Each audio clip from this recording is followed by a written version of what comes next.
You guys good? Welcome back to Banging the Can, the Houston sports show that does not apologize for championship rings and tings, presented by Bolen Media, with new episodes dropping every Monday and Friday. I am Ross Bolen, and the Houston Texans have got their groove back. Thank God.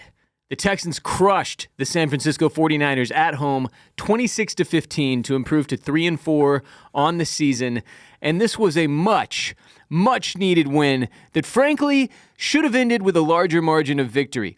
It felt like the Texans should have won this game by 21 points at least, and they would have if they didn't have to settle for field goals so often, but this was their best offensive game of the season, the best offensive game for Nick Caley as rookie offensive coordinator. CJ Stroud and the Texans offense got embarrassed last week against the Seahawks on Monday Night Football, but they didn't let that get them down, and with a short week, they went to work, and they came out Sunday infinitely more prepared to play San Francisco than they did against Seattle. You guys good? So I'm going to talk about the offense and give them their flowers, no doubt. But we have to start with the defense, which has been really the backbone of this Houston Texans team week after week after week and has kept them in every game. Remember, the Texans have not lost a game by more than one score this season. They lost 9-14 to the Rams, 19-20 to the Bucs, 10-17 to the Jags, and 19-27 to Seattle. All one-score games. And granted, the Niners were without starting quarterback Brock Purdy, but Mac Jones has been doing work in his absence, and they've still got Christian McCaffrey. And the Texans defense, for the bulk majority of this game, made the Niners offense look feeble and pathetic. The Texans led 16-0 with under a minute left to go in the first half. The Niners didn't even achieve a first down until the final possession of the first half. The Texans defense only gave up 48 rushing yards for the entire game. Again, remember, the Niners have Christian McCaffrey. 223 total yards for the Niners offense, whereas the Texans offense had 475 total yards, 318 through the air, 157 on the ground, just totally dominant from a statistical standpoint. And again, the scoreboard doesn't really dictate how lopsided this win was, which is obviously a problem. And a big takeaway for the Texans from this game. The Texans need to get better at putting the pedal to the metal when they've got a chance to blow a team out. They have to stop settling for field goals. They have to stop stalling out drives in the red zone, because if the offense can manage to get into the end zone just a little bit more consistently, this team is going to be hard to beat because the defense is that good. The defense is that good. I was in a dark place last week after the Seahawks game, and I said this isn't a playoff team. And I overreacted to the 2-4 record we had at the time, and I was extremely harsh on Nick Caley and the offense, which was, at that point, well-deserved. But the fact is, this Texans defense is incredible. So me saying the Texans are a bad team wasn't altogether fair. They've been bad offensively most of the season. But defensively, they've been arguably the best team in football, giving up just 14 points a game now through week 8, grabbing 8 interceptions over the course of the season so far. Really giving offenses fits in terms of regularly being able to move the football. Can't say enough about this Texans defense. They are the real deal. They are the real deal. The defense is legit. The offense has been the problem. And against the 49ers, the offense finally felt like it started to click for CJ Stroud. And this is without Nico Collins, without Christian Kirk. At one point, after Barrios went down, they only had 4 active wide receivers during this game. I didn't even know who Jared Wayne was. I still have no idea who Harrison Bryant is. Pretty sure he came off the practice squad. So the question is, should the Texans trade Nico Collins? I'm obviously kidding, but it was wild to see how much better the offense operated in Nico Collins' absence, and I'm really not sure what to make of that. But regardless, CJ Stroud was 30 for 39 through the air, completing 76.9% of his passes for 318 yards and 2 touchdowns, 1 interception. He looked more comfortable in the pocket. The offensive play calling was putting him in a position to stay on schedule as far as downs go and moving the chains, routinely making little 5 or 7 or 8 yard passes to pick up yardage and keep momentum and get the offense in a position to convert. So let's walk through the Texans' offensive possessions in this game very quickly. This is not something we normally do because, frankly, normally there's not enough offensive shit to talk about. But drive one, first offensive possession of the game. Dealt with some penalty issues here, illegal shift at one point, ineligible player downfield. We had a 3rd and 11 where Braxton Berrios makes a big catch for a first down on a little slant. On another 3rd down, this time it was 3rd and 7. Higgins gets 6 yards. We go for it on 4th and 1. CJ's QB sneak, first down. Timeout Texans, 3rd and 1. Chubb gets stuffed. Field goal unit comes out. Fairbairn 33-yard field goal is good. First time the 49ers have been scored on during an opening drive this season. Hooray, that's neat. But at this point in the game, after that first drive on offense, you're thinking, God damn it, more of the same. Move the ball easily downfield, but kept putting themselves in 3rd and long positions, and then finally the drive stalls out in the red zone, and we end up having to kick a field goal. Not great to start, right? Felt like more of the same. Then drive 2, which starts at our own 13-yard line. And I can't tell how many times this game we started a drive inside of our own 20, but it was at least a few. It was annoying. But they did really, really well with it. Like on this drive, we have a check down to Woody Marks for 50 yards. A 50-yard catch and run tied for the longest play of the season for the Texans. CJ had another QB sneak for a first down on 3rd and 1. I don't know why it took everyone in the media bitching about this for the Texans to go back to this QB sneak when we have seen it work over the course of the season, and then suddenly, seemingly over the past couple of games prior to this one, they refused to go to it and just started running terrible run plays that did not convert. CJ overthrew Higgins pretty badly on this second possession, second offensive possession. On 3rd and 9, Hutchinson catch for 5 yards into the first quarter. Offense was on the field the bulk majority of the first quarter, like almost all of it. That is great. 23 plays for the Texans offense at this point, 4 for the Niners. So we end up having to kick another Fairbairn field goal here, which is good to start the second quarter. It's 6-0 Texans, which at this point feels like a pathetic lead considering how much they have dominated the game so far. Again, the Niners had only run 4 plays on offense. And somehow we still end up having to kick field goals on both opening offensive drives, and we've got 6 points only. Really, really frustrating. On the third offensive possession for the Texans, 3rd and 4, Jalen Knoll catch for a conversion. Then a Jalen Knoll 45-yard pass and catch. Perfect throw from CJ. Great throw from CJ. I made a note during this drive that this offense is bipolar. You do not know what you're going to get. It makes absolutely no sense, but suddenly they're starting to catch stride here. On 3rd and 5 from the 18-yard line, 6-yard grab by Braxton Berrios, who has 4 catches in this game already at this point. Nice, easy pass plays. Where the fuck has this been? Where has this been?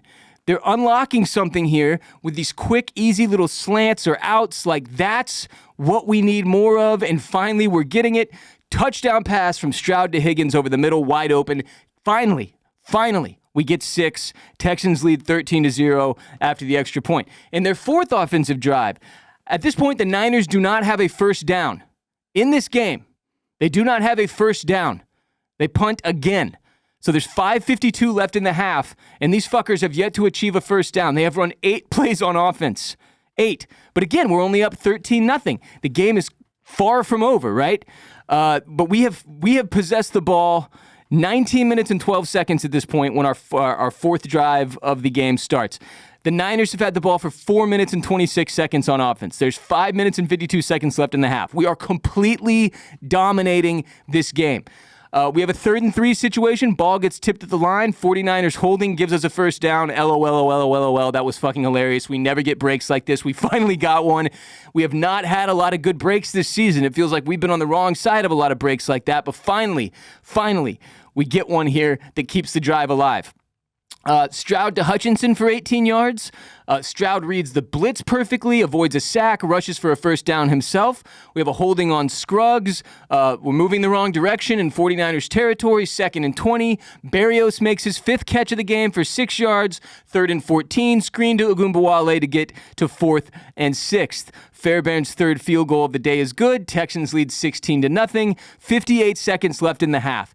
And at this point, I won't lie, I got really, really concerned because it felt like everything was going so fucking well. We are absolutely owning these dudes. How the fuck are we only up 16-0?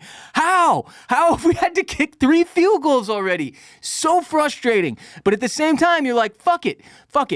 We just hold them to 0 first downs and 0 points in the first half, and it obviously won't matter.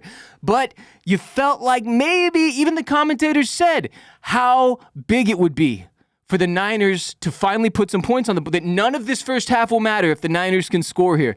And of course, that's what happens. Niners' last possession of the first half, where they have not achieved a fucking first down yet this game. Okay? They have run 10 offensive plays, period. 0 first downs before this possession. So they return the kickoff to the 50-yard line, plus we get a face mask for 15 yards, takes them all the way inside Texans territory at the 35 before they even have to run a play, and this is when we have not conceded a first down. That is inexcusable. It is insane. It cannot happen. It is the difference between being a really good team and just being somewhere in the middle. Shit like this. That's a huge mistake, and obviously the Texans know this, and I guarantee it's something they focus on during the course of this week at practice, but holy shit, that sucked. 49ers' biggest play of the day, their first down of the game. Passing play takes the ball to the Texans 16, and then, of course, George Kittle, incredible touchdown catch, and just like that, it's only 16-7 Texans lead. Unbelievable. I would note Bullock had a play on the ball during that George Kittle touchdown, but he went for the pick instead of batting it down. That was a huge mistake. This all could have been avoided, but holy shit. And then, of course, the final offensive drive of the half for the Texans, Stroud throws an interception, the half is over. So, after all that in the first half, after completely fucking decimating these dudes with our defense, not giving an inch, it all goes to shit in the final drive, and just like that, it's a fucking ball game. Couldn't believe it.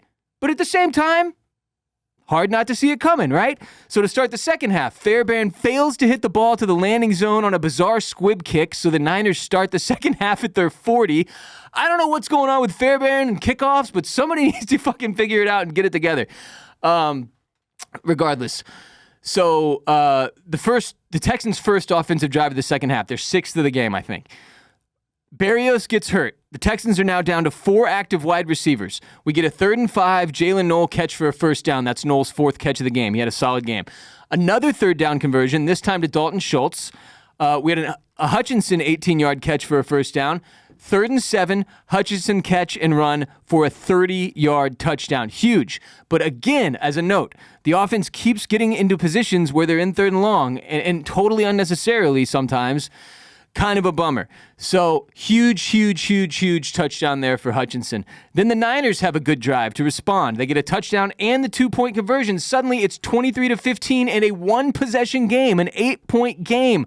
Mind-boggling considering the statistical difference between the Texans offense and the Niners offense up to this point. Can't believe it. Feels like it's one that we're going to let slip away because what the fuck? How are we only up 8? Our 7th drive offensively of the game, 14-yard run from Woody Marks. That's the end of the 3rd quarter right there. Into the 4th quarter, Stroud scrambles for 8, first down. Woody Marks' 23-yard run into the end zone. 1-4 today in the red zone so far. We get a holding call on the Texans, replay 2nd down because of offsetting penalties.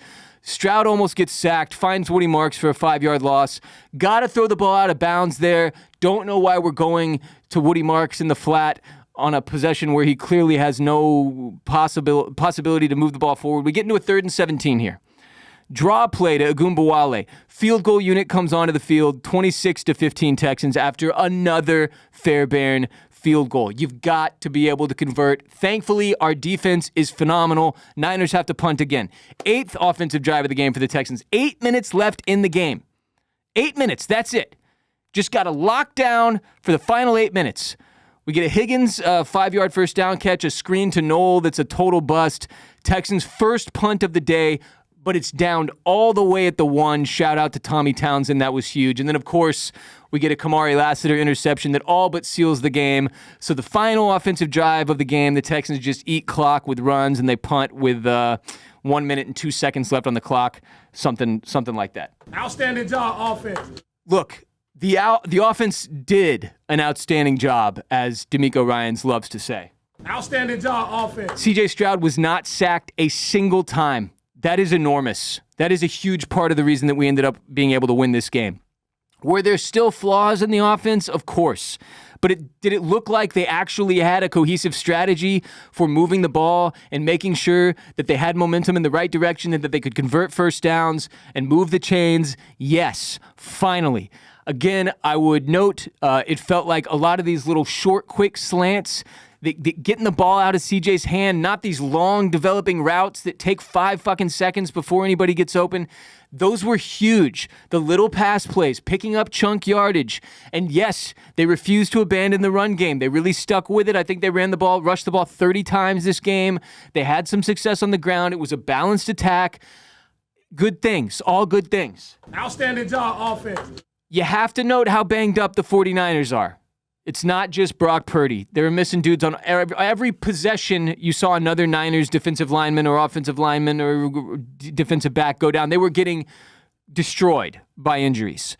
So this is all great. This is positive. This is huge. This is what this team needed, obviously.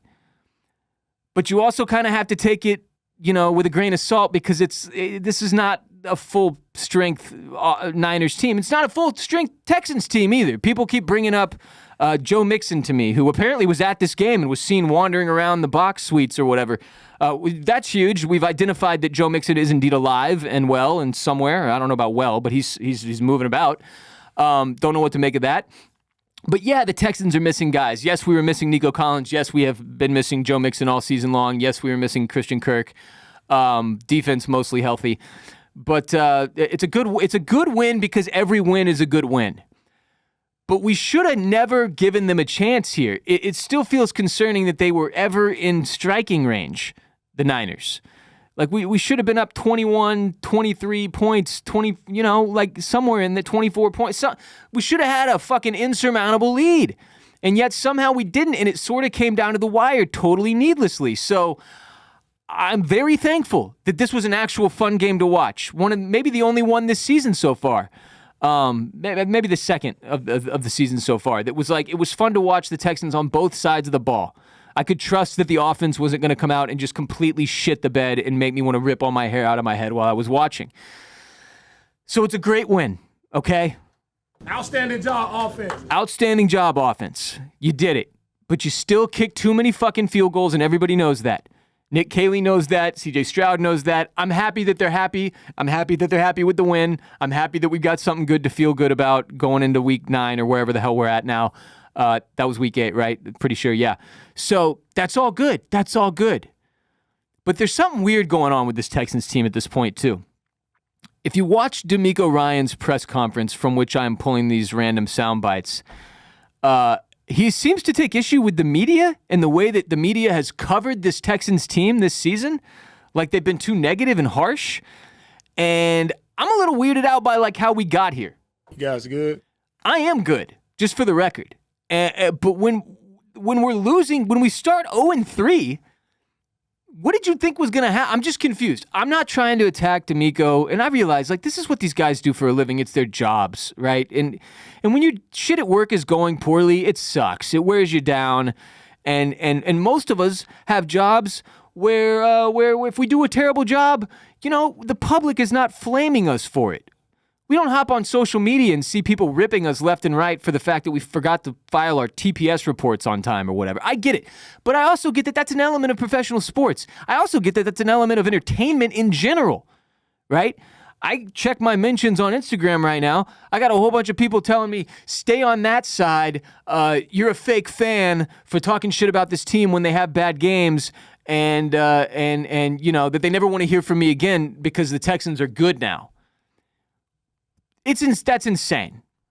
You guys good? It was one game. And it's easy to overreact to every single NFL game, no doubt. But an 0-3 start that turns into whatever we are now, 2-3-4, 3-4. This is still not a winning team. This is still not a playoff team. All right, let's not get it twisted.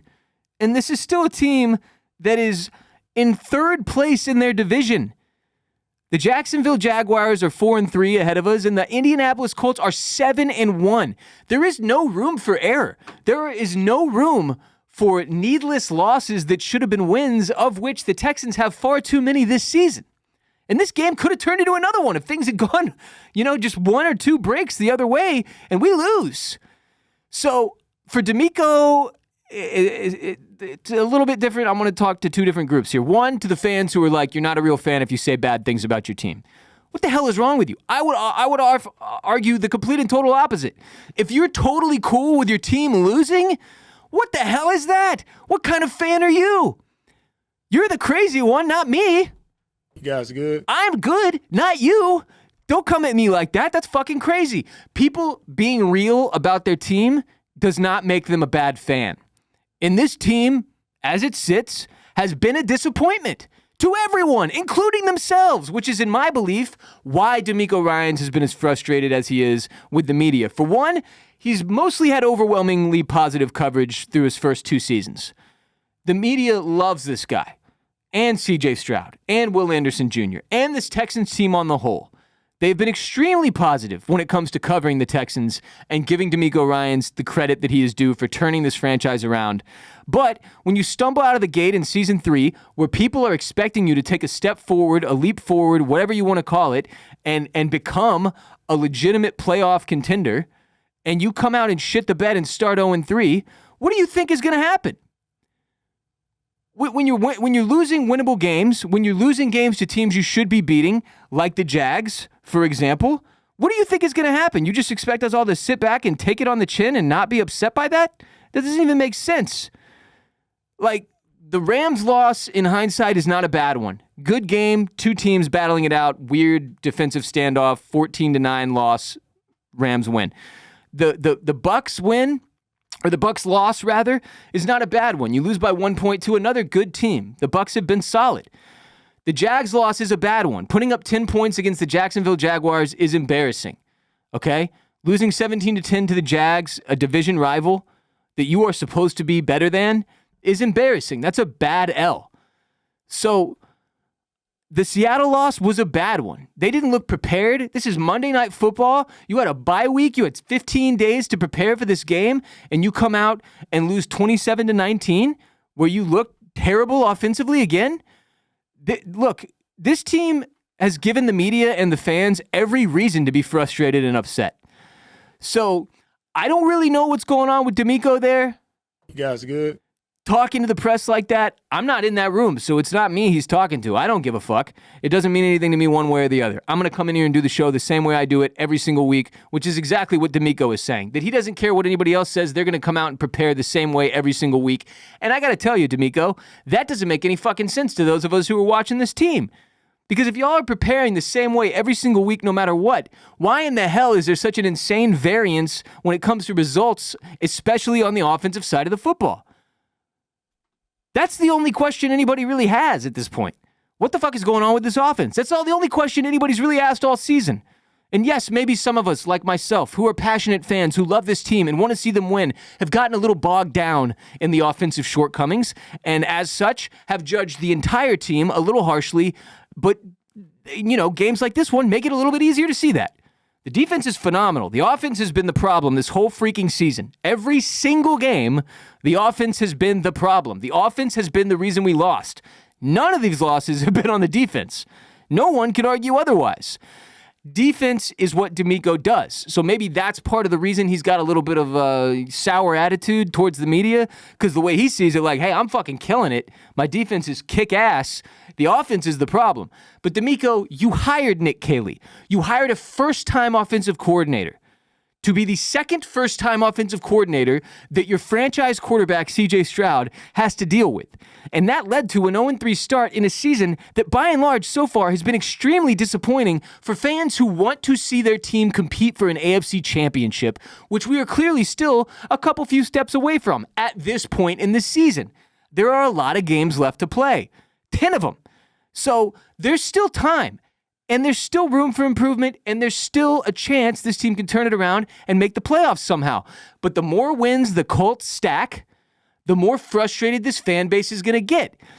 And my only silver lining here for what we've seen from DeMeco in the press over the past 48 hours is that if he wants to use the media and all the quote-unquote negativity from talking heads like me and the columnists in the Cron and the members of the media that get to go into those pressers after every game, if he wants to use that negativity as a way to motivate his team and create an us versus the world mentality, then so be it, sir, as long as you are aware that it is a device you are using. It is not rooted in fairness or reality, because in fairness, you deserve all of the heat you have taken this season. The team deserves all the hate and the frustration that they have received from the fans this season. It has been a frustrating and disappointing season. That's when you get frustrated and disappointed fans, and that's when you get members of the media that you might see as like ultra critical, but in reality, they're just talking about the product they see on the field. You guys good? So again, I'm good. I win football games and this all goes away. Winning cures everything. But it was a little odd to see DeMeco turning on the media like they have been doing something wrong or done wrong by him and the team. Like, no, man, this offense has been dog shit. Y'all finally got it going a little bit this game, and you've had a couple of games where that seemed to be the case. But again, this was a very banged up Niners team. I don't think this in any way changes like the outcome of the, it's a great to get a win. Great to get a win. Good win. Thank God that we saw some good offense in this game finally from the Texans. But it wasn't like there weren't still issues that have plagued this team all season. It wasn't like discipline isn't still a problem for this team, which it has been for 3 consecutive seasons under DeMeco Ryans. There are still issues that are pretty big red flags in terms of a separation between the Texans and real postseason threats. And again, everything is magnified by the fact that the Indianapolis Colts are 7-1. That at this point, it's extremely unlikely the Texans win this division, just from a math percentages standpoint. Every week that the Colts get another win, it becomes less and less likely. We've got a tough schedule, a tough first-place schedule that we all know is not going to be a fucking walk in the park any Sunday or Monday or Thursday. It's going to be a challenge every single week. We've got the Broncos at home next, for example. The Broncos have been very stout this season. Their defense in particular is very, very scary. And our offense has not been great. So it feels like it's going to be another one of those games. It's probably a little bit of a low-scoring defensive standoff. But the Texans are going to need a lot of things to go right down the stretch the rest of the way this season for them to have a chance at making the playoffs. And if this team doesn't make the playoffs, that's a massive, massive disappointment. That's a wasted season on C.J. Stroud's rookie contract. And that's going to be a big stain on DeMeco Ryans' resume as well as Nick Caley's and Nick Casario's. So, you guys good? You can ask us if we're good all you want, but the fact is, if we don't make the playoffs, we won't be good. Fans-wise, we won't be good. And if we don't make the playoffs, the media is going to eat your ass, dude. Pause. That's just what's going to happen. So, weird to see from DeMeco. If he's using it as a weapon to motivate his guys, I'm all for it. If he genuinely thinks that he's been somehow mistreated or that his team has been mistreated by the media, I don't really know what the hell to say about that. That's crazy to me because, look, man, we're not making this shit up. Y'all have been ass. Y'all have been trash. Offensively, your team has been bad. Been bad. Okay? So get some wins. It's great. It's great. And no, we're not out there on the field. People write about the show, the team the way they do, and they talk about the team the way they do on shows like mine because they care about the team.